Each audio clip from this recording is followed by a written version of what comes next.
마태복음 19장 30절에서 20장 16절 말씀, 신약성경 33쪽에 있는 말씀을 우리 성경을 통하여, 화면을 통하여 함께 합동하도록 하겠습니다.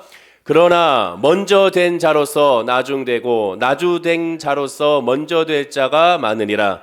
천국은 마치 품꾼을 얻어 포도원에 들여보내려고 이른 아침에 나간 집주인과 같으니 그가 하루 한 데나리온씩 품꾼들과 약속하여 포도원에 들여보내고 또 제3시에 나가 보니 장터에 놀고 서 있는 사람들이 또 있는지라. 그들에게 이르되 너희도 포도원에 들어가라. 내가 너희에게 상당하게 주리라 하니 그들이 가고 제6시와 제9시에 또 나가 그와 함께 같이 하고 제11시에도 나가 보니 서 있는 사람들이 또 있는지라. 이르되 너희는 어찌하여 종일토록 놀고 여기 서 있느냐.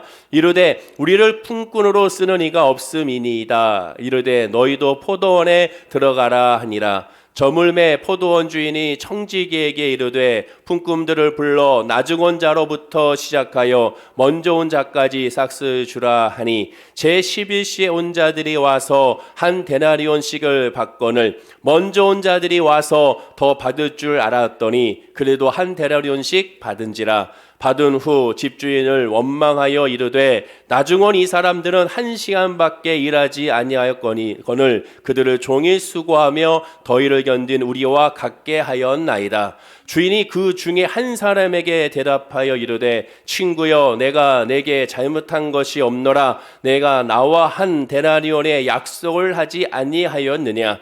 내 것이나 가지고 가라. 나중은 이 사람에게 너와 같이 주는 것이 내 뜻이니라. 내 것을 가지고 내 뜻대로 할 것이 아니냐. 내가 선함으로 내가 악하게 보느냐. 이와 같이 나중된 자로서 먼저 되고 먼저 된 자로서 나중되리라. 아멘. 할렐루야. 20장 16절 말씀으로 먼저 된 자와 나중된 자 두 번째 시간으로 함께 은혜를 나누고자 합니다. 지난 주일 말씀을 통하여 포도원 품꾼의 비유를 통하여 동일하게 한 데나리온의 품삯을 준 것에 대한 이유를 살펴봤습니다. 그 이유, 예수님의 뜻은 구원에서는 외모의 차별을 두지 않는다는 것이죠. 헬라인이나 유대인이나 부자나 가난한 자나 남자나 여자나 자유자나 종 같은 세상의 신분과 위치와 직분과 재물과 권력 등이 구원에 눈꼽만큼이나도 영향을 주지 않는다는 사실을 알려주고 있는 겁니다. 즉 겉으로 보는 것이 구원으로 향하는 것이 아니라 마음속 깊은 중심이 하나님을 향하고 예수를 의지할 때 그 믿음으로 말미암아 구원이라는 하나님의 은혜의 선물을 얻게 되는 것이고 깨닫게 되는 것이죠. 예수님은 이를 위하여 이 땅에 오셨고 십자가에 죽으시고 부활하시게 됨을 우리가 알게 됩니다. 한마디로 하나님은 누구나 아무 구별 없이 예수의 십자가 보혈의 피를 힘을 의지하여 구원으로 항상 초대하고 있음을 우리가 알게 되는 것이죠. 그래서 구원은 사람이 할 수 있는 것이 아니고 하나님만이 할 수 있는 것이라는 사실을 깨닫게 하기 위하여 마태복음 16장 20절에 이렇게 예수님은 말씀하셨죠. 우리 다 함께 한번 읽어보겠습니다. 자, 시작. 예수께서 그들을 보시며 이르시되 사람으로는 할 수 없으나 하나님으로서는 다 하실 수 있느니라. 구원은 하나님의 영역임을 지난 시간에 말씀을 드렸습니다. 어느 누구도 어떠한 주의 종도 어떠한 신령한 사람이라도 저 사람은 천국 같다, 저 사람은 지옥 같다 판단할 수가 없다라는 것이죠. 왜? 구원은 하나님의 영역입니다. 우리는 겉으로 봤을 때 그 모든 열매로 우리는 어느 정도 유추할 수 있지만 그 마음 중심에 어떠한 하나님의 역사가 일어나고 있는지 하나님과의 영적 교제가 일어나는지 우리는 아무도 알 수가 없습니다. 단 우리의 눈으로 봤을 때 우리의 판단으로 말미암아 그런 모습이 보이면 안타까운 마음으로 기도해 줘야 되는 것이 하나님의 사람의 특징이라고 할 수가 있게 되는 것이죠. 단편적으로 당신은 지옥 같습니다. 이건 말도 안 되는 것입니다. 따라서 오늘 말씀을 통해서 그 지난주의 말씀에 이어서 포도원 품꾼의 비유에 대한 말씀의 은혜를 조금 더 함께 나눠보고자 합니다. 지난주에 끝나야 되는 것이 아닌가?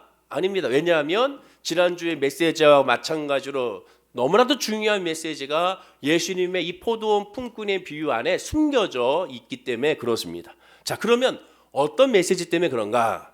본문 8절을 우리가 주목해야 됩니다. 우리 8절 말씀을 천천히 한번 다시 읽어보겠습니다. 자, 시작. 저물매 포도원 주인이 청지기에게 이르되 품꾼들을 불러 나중 온 자로부터 시작하여 먼저 온 자까지 싹스 주라 하니.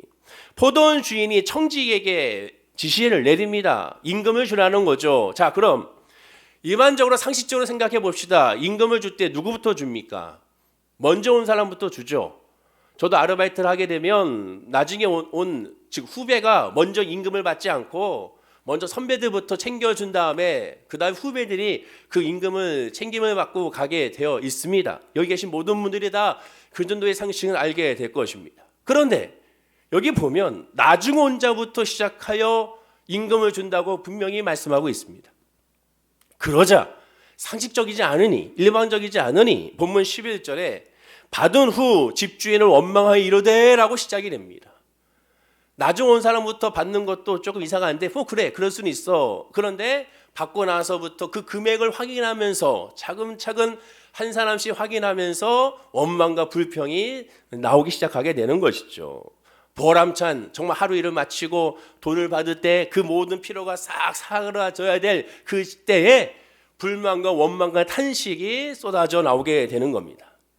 그런데 가만히 생각해 보면 일꾼들로 하여금 원망과 불평이 나오도록 한 당사자는 일꾼들이 아니고 누굽니까? 포도원 주인, 청지기로 말미암은 것이죠. 나아가 하나님이 원망과 불평의 탄식의 제공자가 된 것을 보게 됩니다.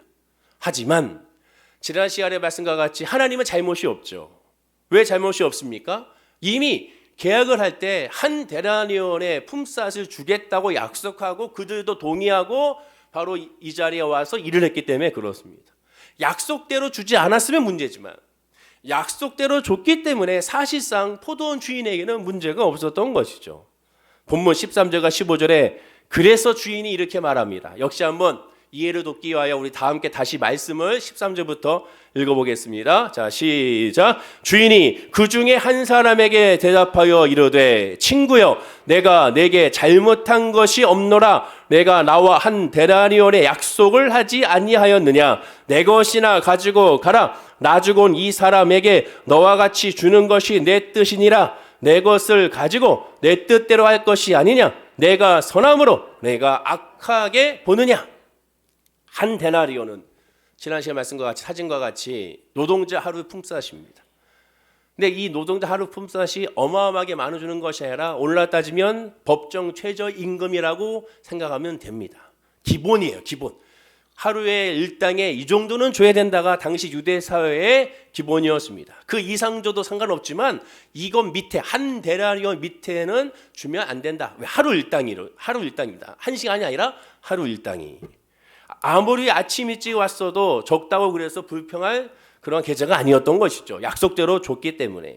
그런데 마지막에 온 사람부터 계산하니까 품꾼들이 1시간 일한 사람이 한 데나리온이니까 자연스럽게 일을 많이 한 우리들 8시간씩 이렇게 일하는 자기들은 더 많이 주지 않겠느냐는 기대감이 그 사이에 싹트게 되는 것이죠.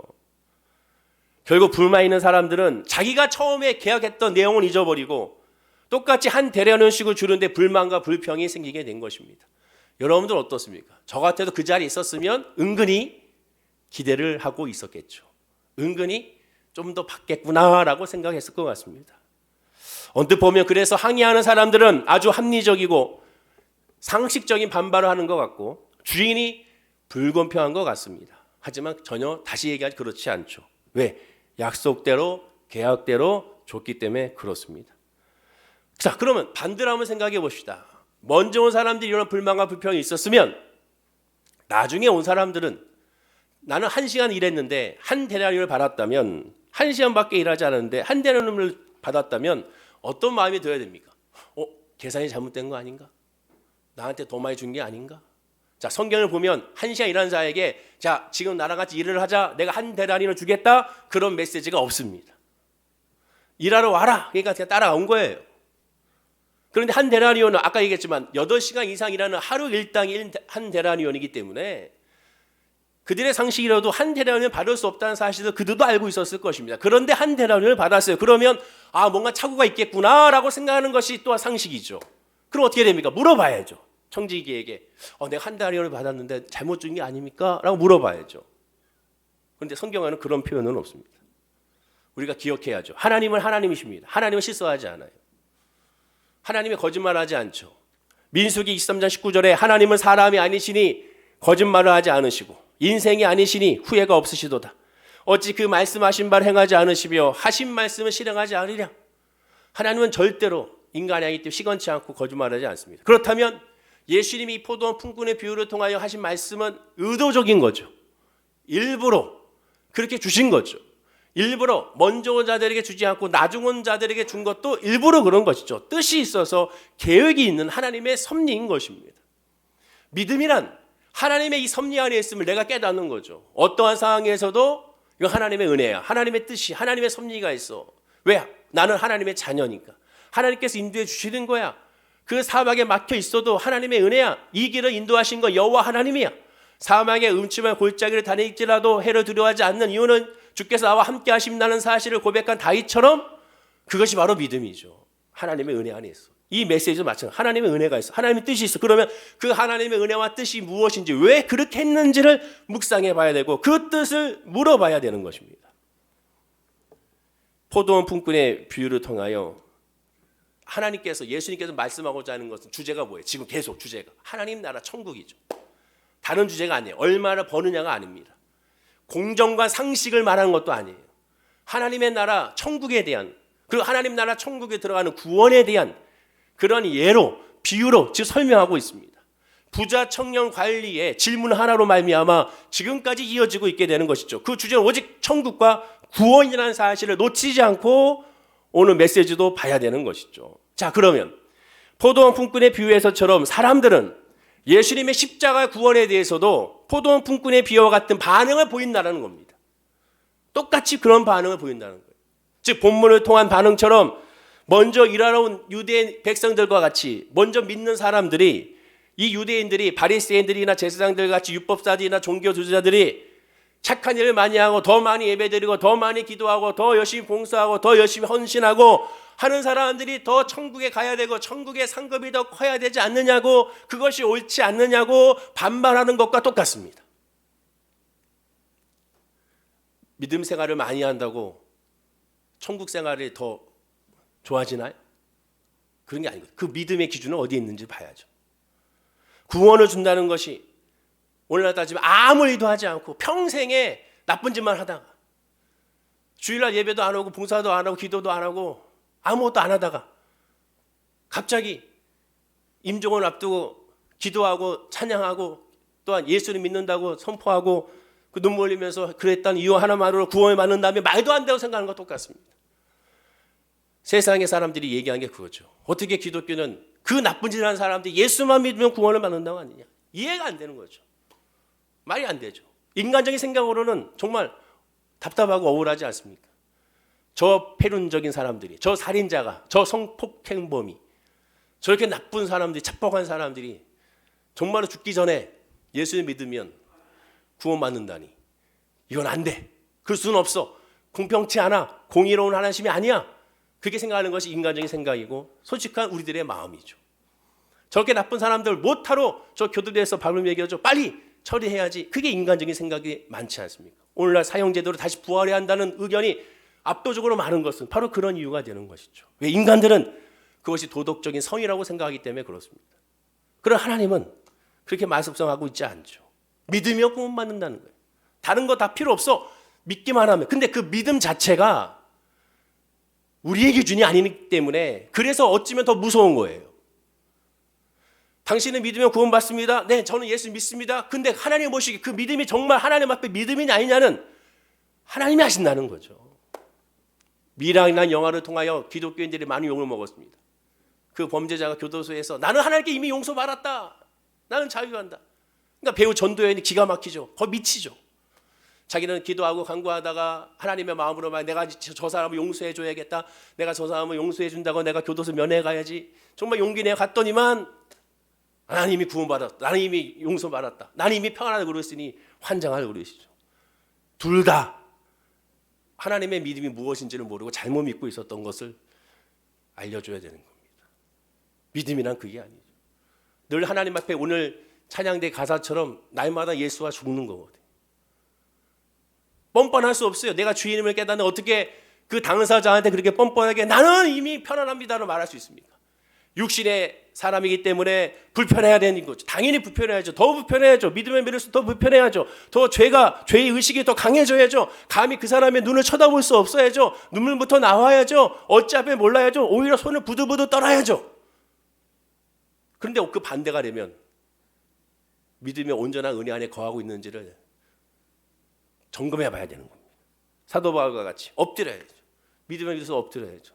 그러나 희한한 건, 놀라운 건, 내가 하나님 앞에 엎드리면 엎드릴수록 사람들이 봤을 때는 내 모습을 통하여 은혜가 넘치는 겁니다. 이게 기독교의 역설이라고 말씀드렸죠.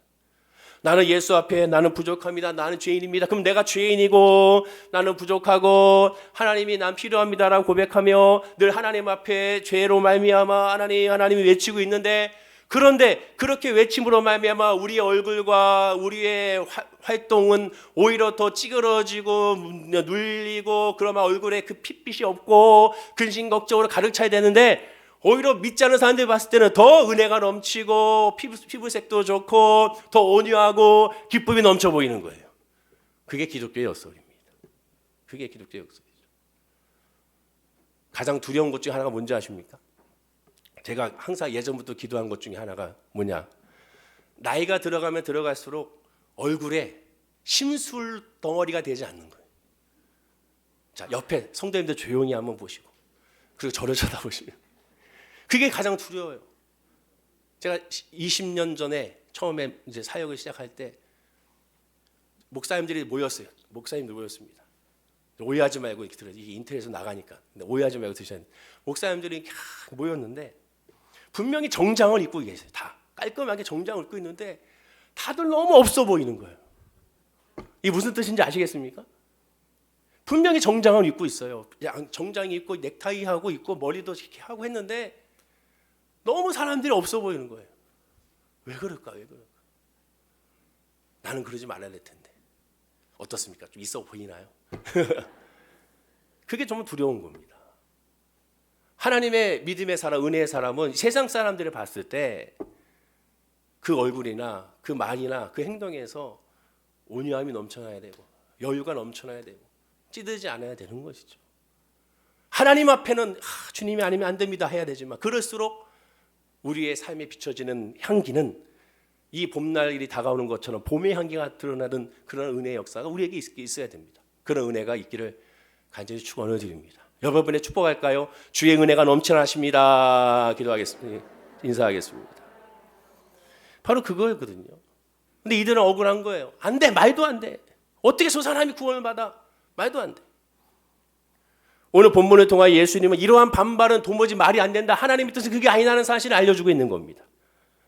예수님이 한 데나리온이나 구원이나 내가 내 것으로 하나님이 하나님의 것으로 나눠주는데 인간이 불만과 불평할 얘기가 없다. 내가 이 사람을 구원해 준다는데 네가 왜 따지냐는 것이죠. 그렇다고 하나님께서 그때그때 다른 일방적이고 독성적으로 기분 내키는 대로 구원해 주시는 분이 아닙니다.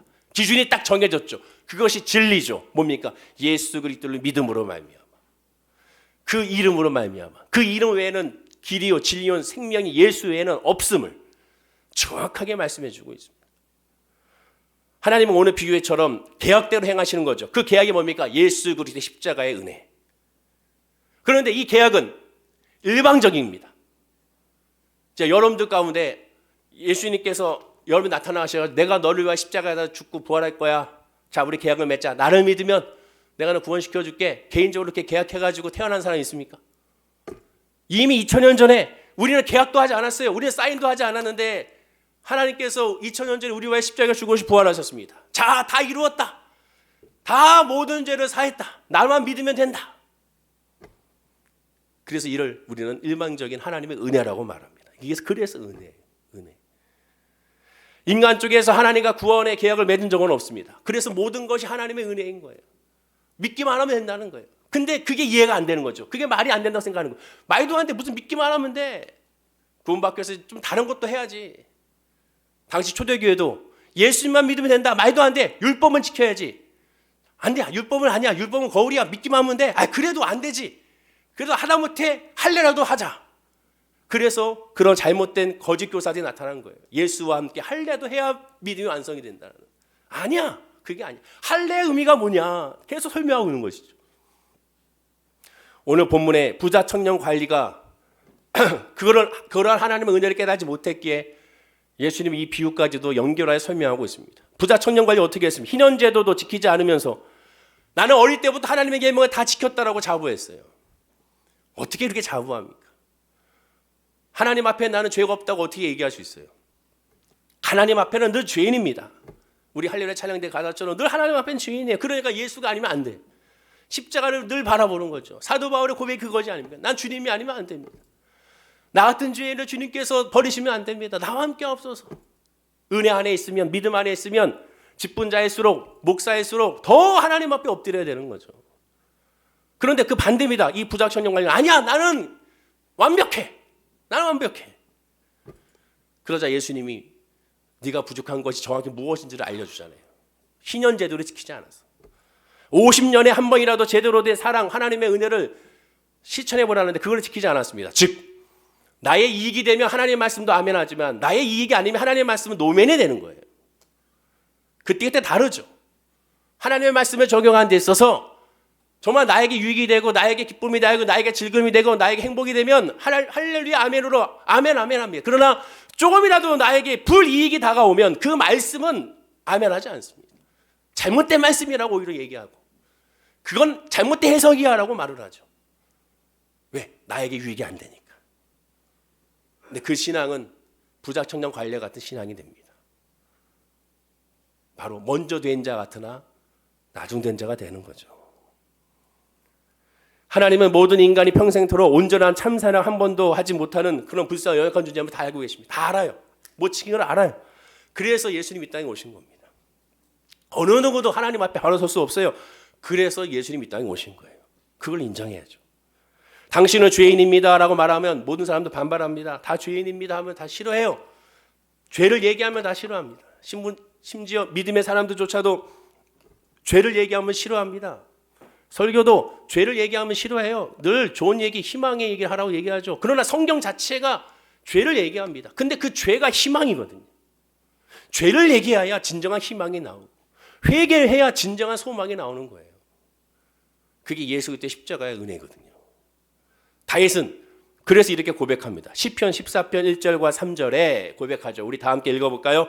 자, 시작. 어리석은 자는 그의 마음에 이르기를 하나님이 없다 하는도다. 그들은 부패하고 그 행실이 가증하니 선을 행하는 자가 없도다. 여호와께서 하늘에서 인생을 굽어 살피사 지각이 있어 하나님을 찾는 자가 있는가 보려 하신즉 다 치우쳐 함께 더러운 자가 되고 선을 행하는 자가 없으니 하나도 없도다. 다윗이 한탄한 대로 의인은 없습니다. 여기 계신 분들 가운데 의인은 없어요. 저도 마찬가지예요. 칭의죠. 의로움을 받은 거죠. 하나님 앞에 의인은 없습니다. 다 죄인이에요.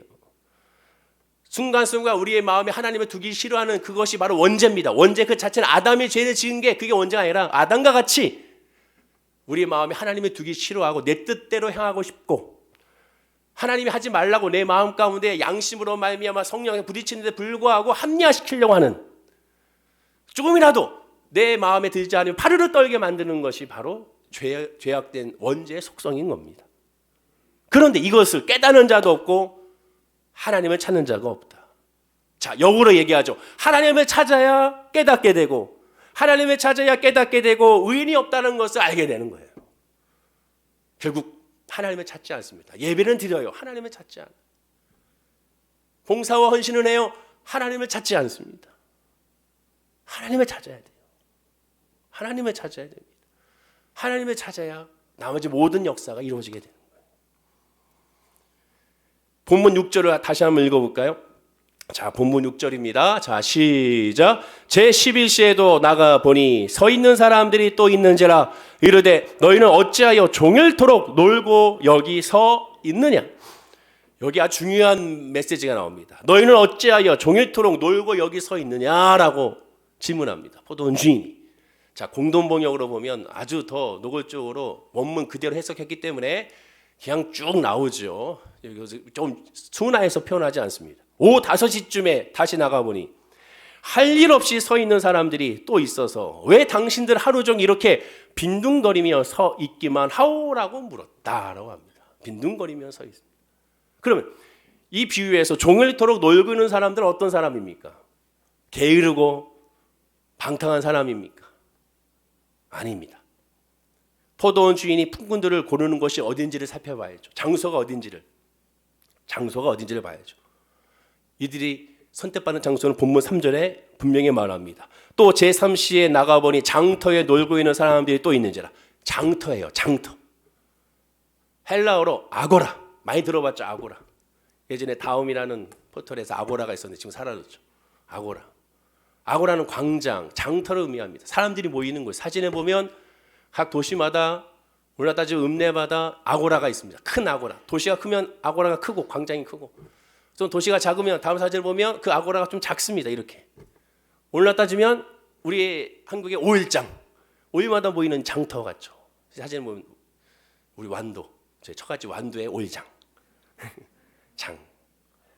바로 이런 장터에 사람들이 모이죠. 여기저기 모이죠. 모여서 대화하고 토론하고 가르치고 일자리를 찾고 물건도 팔고 여러 가지 많은 사람들과의 관계, 소통의 장소라고 할 수가 있습니다. 의식주가 다 모든 것들, 교육까지도 정치까지도 하는 것이 이 아고라 광장이었습니다. 자, 이곳에 일단 있다라는 것은 뭡니까? 일을 구하러 온 사람들인 것을 분명히 알게 됩니다. 자, 그런데 상상을 해보십시오. 여러분들이 만약에 포도원 주인이라면 나가서 일꾼들을 데려올 때, 일용직들을 데려올 때 어떤 사람들을 데려가겠습니까? 아무래도 체격도 좋고 일에 맞게 힘도 좀 세 보이고 얼굴을 보면서 왠지 성실할 것 같고 뺀질거리지 않을 것 같고 불만과 불평하지 않고 시키면 시키는 대로, 가라면 가라는 대로, 멈추면 멈추는 대로, 주는 대로 자기 일을 충실하게 해주는 사람 같은 사람을 뽑아가겠죠. 그런데 이들을 보십시오. 본문 7절에 뭐라고 얘기합니까? 이르되 우리를 품꾼으로 쓰는 이가 없음이니이다. 정확하게 자신들을 얘기하잖아요. 지금 오후 5시입니다. 오후 5시 1시간밖에 남지 않았어요. 오후 5시까지 그 자리에 있는데 아무도, 자, 포도원이 하나겠습니까? 여러 포도원, 또 다른 여러 농장에서 사람들을 찾으러, 사람들 일시키러 왔는데 이 사람들만 안 쓴 것은 인간의 눈으로 봤을 때 일할 수 있는 자격이 없는 거예요. 데려가 봤자 효용이 없는 사람들, 쓸모가 없는 사람들, 그런 사람들입니다. 한마디로 낙지한 사람들이죠. 영적으로 봤을 땐 구원을 받지 못한 사람들이라고 할 수 있습니다.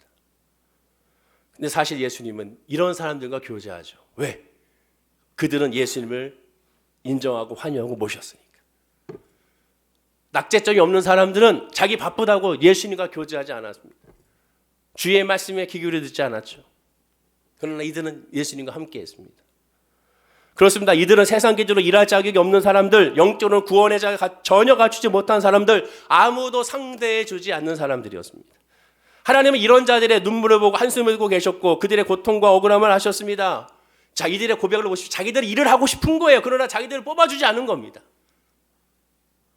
그들이 착해서 의로워서 선행을 많이 해서 나아가 단순히 불쌍해서 구원해 준 것이 아닙니다. 다른 나라와 달리 유대 당시 사회는 소외된 자들, 이른 사람들은 공통된 소원이 있습니다. 즉 구원받게 있다고 생각하는 사람들, 나병 환자들, 또한 저주받은 병, 여성 같은 혈우병 걸린 여자들, 또한 피부병 같은 여러 질병들, 불치병들, 불구자들, 또한 사고로 말미암아 다친 사람들, 이런 사람들에게 그들은 유대 사회, 유대 종교 지도자들은 다 하나님께 징계를 받아 저주를 받아 구원에서 멀어졌다라고 그들은 판단해 버렸습니다. 그럼 이들에게 있어서의 소원은 뭐냐? 빨리 낫기를 원하는 것이 아닙니다.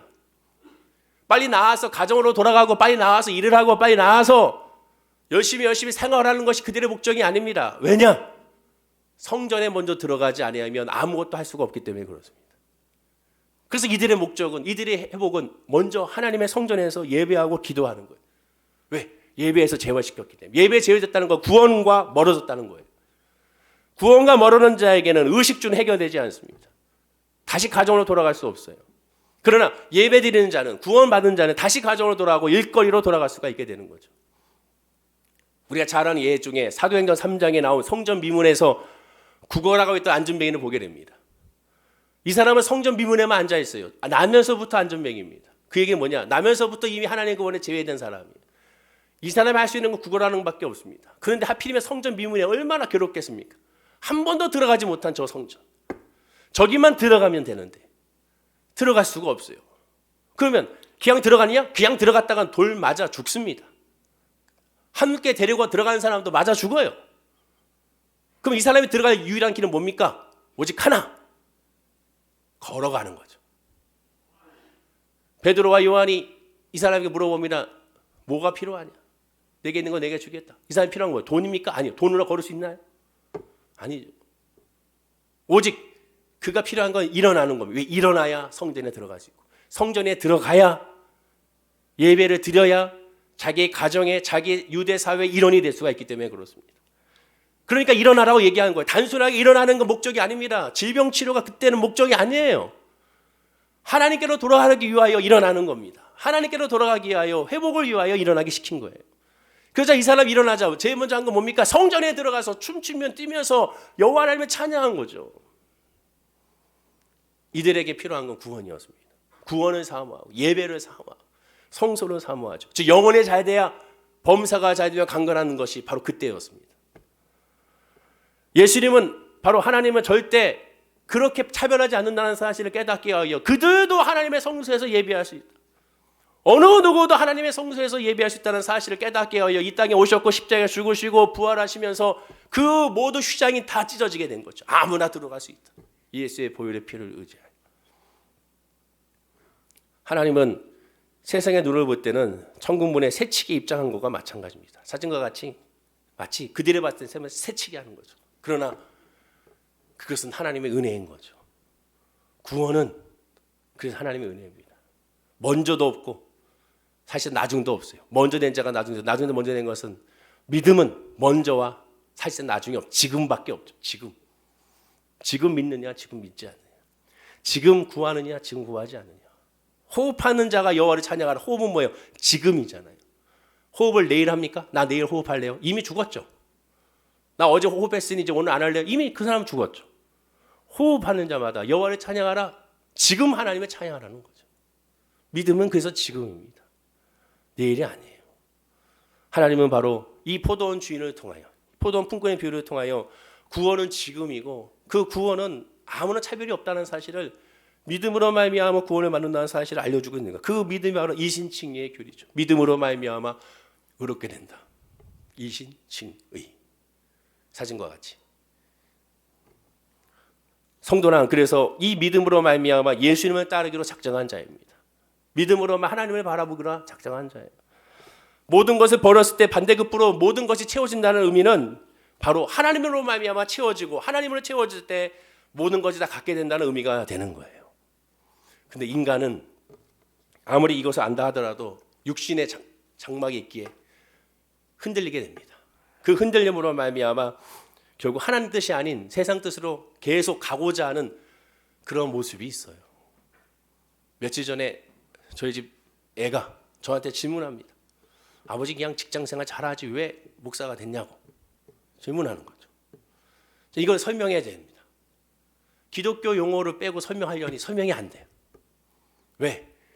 은혜가 임하면 아는데 주의 말씀이 본인이 예수를 만남으로 하면 그 은혜가 뭔지 하나님의 은혜가 뭔지 구원이 뭔지를 알면 되는데 아무런 설명할 필요가 없습니다. 근데 그걸 설명하려니까 설명이 안 돼요. 설명이 안 돼요. 그래서 제가 이런 얘기를 했죠. 하나님의 은혜로만 됐는데 아빠도 주일날 예배만 드리고 나머지 하기 싫어. 예전부터. 그래서 고민을 많이 했었어. 새벽 예배 나오기 싫어. 나도 푹 자고 싶어. 예전부터 그래서 나 주 얘기를 가야 돼. 아니야. 그때가 이제 복학을 앞둔 때였는데 싫어. 2학년 2학기를 앞둔 때였는데 싫어. 아니야. 그리고 또 수요일 아니야. 주말이 사라지잖아. 목사가 되면 주말이 어디 있어? 토요일 날 말씀 준비해야 되는데 아니야. 근데 거부하면 거부할수록 마음 가운데 막 차오르고 그래서 어떻게 했느냐? 교회를 안 나갔어요. 왜? 교회 나가면 더 심해지니까. 교회를 안 나갔다가 집 앞에 두부 사러 갔다가 찬양 소리에 가만히 두부 들고 서 있는데 김성태 전사님 나중에 이제 한국에 오시면 우리 교회 와서 한번 설교하실 겁니다.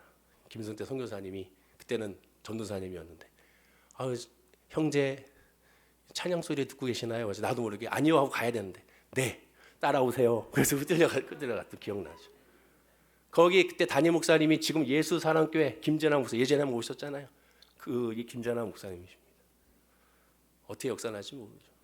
그러다 인간이기 때문에 결국 졸업을 하고 주의 신학교로 들어가고 그리고 교육전사로 오살리 기도원에서 사역을 시작합니다.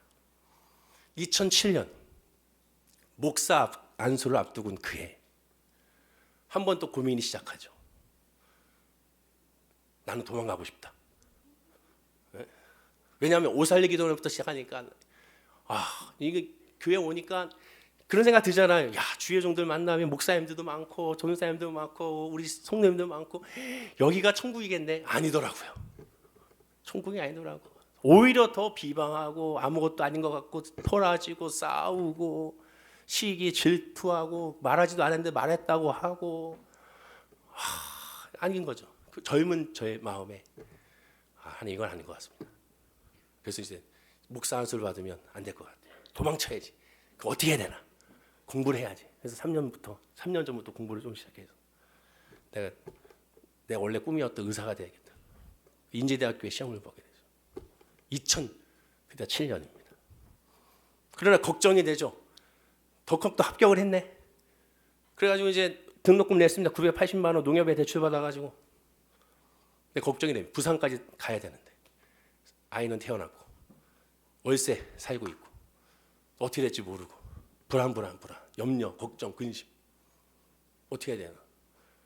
결국 솔직히 그때는 목사가 더 중요하죠. 주의 길이 더 중요합니다라고 얘기하고 입학 포기각서를 써서 제출했지만 사실 경제적인 돈 문제 때문에 그게 두려워서 포기를 한 겁니다.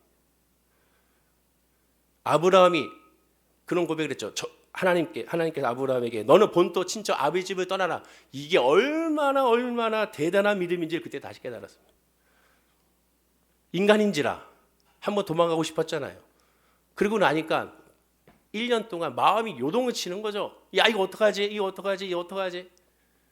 병원 신방을 못 가요. 특히 백병원 가면 인제대학교 백병원 재단이잖아요. 일산에. 그럼 별 생각 다 나요. 야 아니야. 그래야 한 번 더 해가지고 합격하면 주님이 나에게 이제는 더 큰 사역을 하라고 합리하는 거죠. 이것도 하고 목사기도 하고 그렇게 좋은 일을 해라. 그래서 이제 알아봤는데 연세대학교에 원주 캠퍼스에 시험이 있습니다. 항상 그 시험은 8월 달에 공고가 나서 8월 달에 시험을 봐요. 1월 달에 공고는 그때 나고 원서는 그때 내고 1월 달에 시험을 봅니다. 그래서 이제 냈죠. 내고 나서 또 하나님의 은혜로 말미암아 1월 달에 모든 교회가 1월 달에 축복성이 나잖아요. 그때 제가 섬겼던 교회 목사님이 또 해외로 가시게 됐어. 그러니까 목사님도 안 계시고 제가 또 세상발 넘버 2였고 그러니까 마음대로 이제 제가 잠깐 나갔다 와도 누가 뭐라 할 사람 없는 거죠. 그래 잘됐다. 그때가 주일날이었습니다. 그 다음날 월요일 날이 시험이었어요. 1월 둘째 주 월요일 날이 연세대학교 원전 캠퍼스의 시험이었어요. 시험을 앞두고 이제 야 잘됐다. 주일날 부흥성회 끝나고 이제 집에 가서 내일이 시험이니까 이제 어떻게 가야지 이제 생각하고 앉아 있는데 배가 아파오기 시작하는 거예요. 근데 여기 아파. 이거 맹장 같은데 아닌데 그러다가 새벽에 너무 아파가지고 병원에 가서 응급수술 해가지고 시험도 못 보고 그냥 일주일 동안 병원에 누워 있었죠. 그때 깨달았습니다. 아니구나 안 되는구나. 인간이기 때문에 자기의 계획과 자기의 꿈과 자기의 하고자 하는 방향이 있습니다. 근데 이 모든 것들을 내가 원한다고 되는 게 아니더라고. 하나님이 막으시면 안 돼. 내 자녀에게 그렇게 질문했을 때 이것을 어떻게 설명해야 될 것인가? 한마디로 은혜밖에 없습니다. 하나님의 은혜예요. 인간의 모든 것들 하나님의 은혜예요.